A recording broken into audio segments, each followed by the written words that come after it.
Tonight, new court documents detailing a suspected drunk driving crash that killed 2 people over the weekend.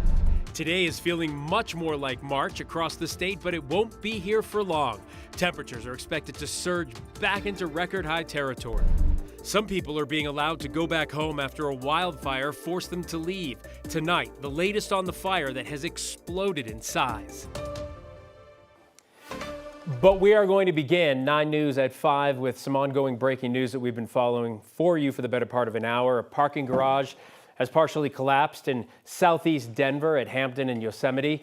Firefighters say no one was hurt. They told us that pretty quickly. Pictures from the area show that massive hole in the top of the garage with 4 cars swallowed up in that hole.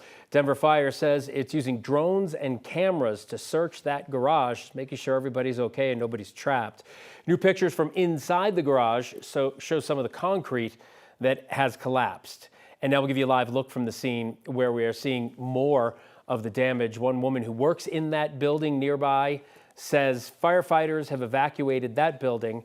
Denver Fire says 2 cars have been crushed, but they don't know how many more are damaged. Firefighters say they've been in touch with the owners of the crushed cars. We are certainly working to learn more about how this happened and if everyone was able to get out safely. When we learn that, we'll bring it to you. Here, let's switch gears, talk about the weather as it's beginning to rebound after much of the state experienced a brief cool down yesterday. Temperatures will, however, climb back up to record high territory this week. While we are experiencing summer-like weather, winter isn't entirely over in the high country. Our man in the mountains, Matt Renew, captured some video of snow falling near Berthoud Pass. Although not much, the mountains will take, any of us would, whatever we can get. Thanks for joining us tonight, everyone. I'm Phil Lipoff. I'm Alexandra Lewis. Glad to have you here. So let's bring in Chief Meteorologist Kathy Sabin. Kathy, the cooler temps aren't lasting very long. No. Break more records? Yes, I think, Alex, we're going to break a record tomorrow and Wednesday. And again, a reminder, March is our snowiest month on average, and we've set all-time heat records this month. And it looks as though that trend's going to continue as we move through the week ahead. But as our man in the mountains, Matt Renew, did show us some of the snow falling up there, we're also seeing a little bit of that on the radar tonight as well. Not of a big impact really on I-70, but we just love to see the snow.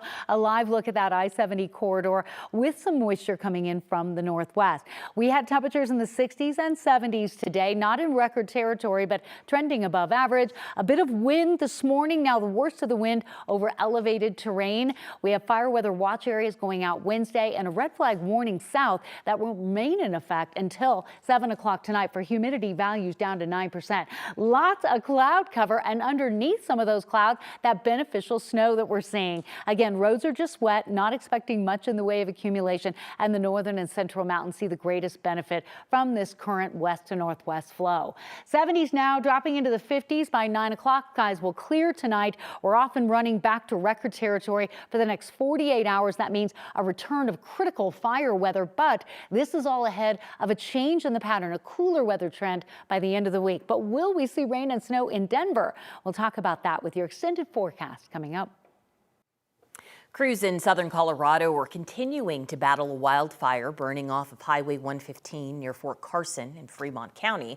The 24 fire has grown to more than 7,300 acres or more than 11 square miles. Since Saturday, the fire has grown more than 6,000 acres. Evacuation orders have been lifted and families are allowed back home. One family who left their home last week has spent the last few days at a friend's house in Colorado Springs. They packed their truck with everything they were afraid to lose.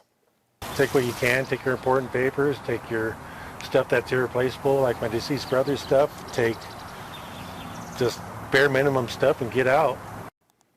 Although the evacuation orders have been lifted, anxiety is still high. The family says they're not sure what could be waiting for them when they get home or what happens if the fire sparks up again.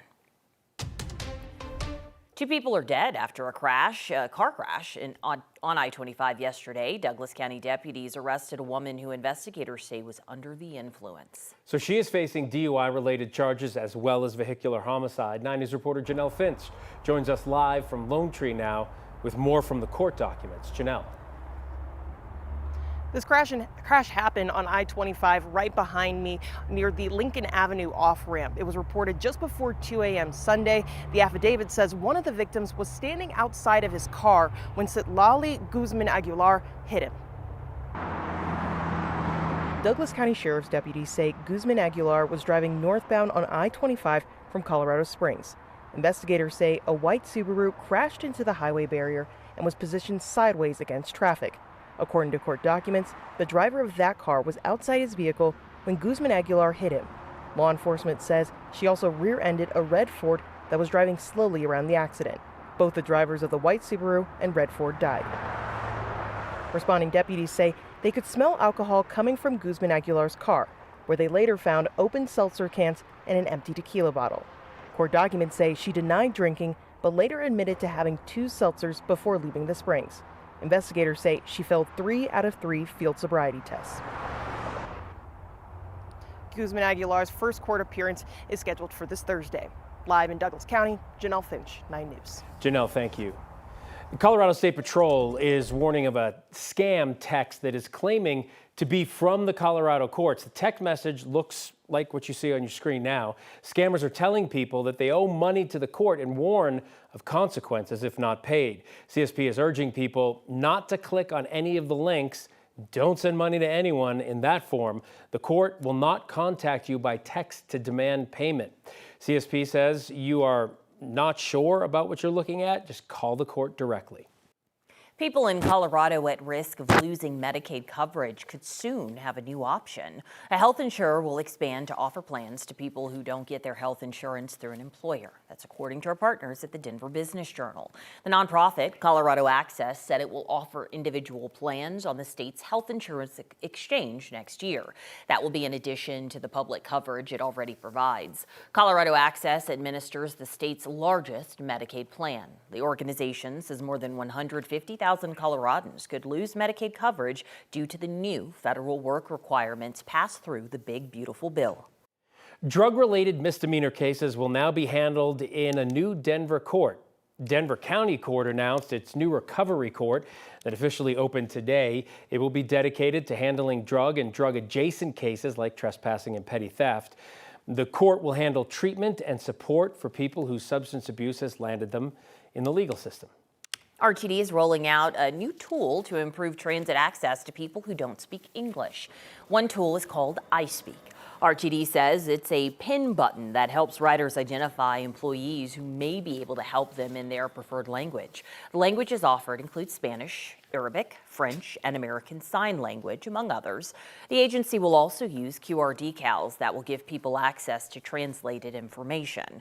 An RTD internal survey from 2024 found that 30% of its 660 employees speak a second language.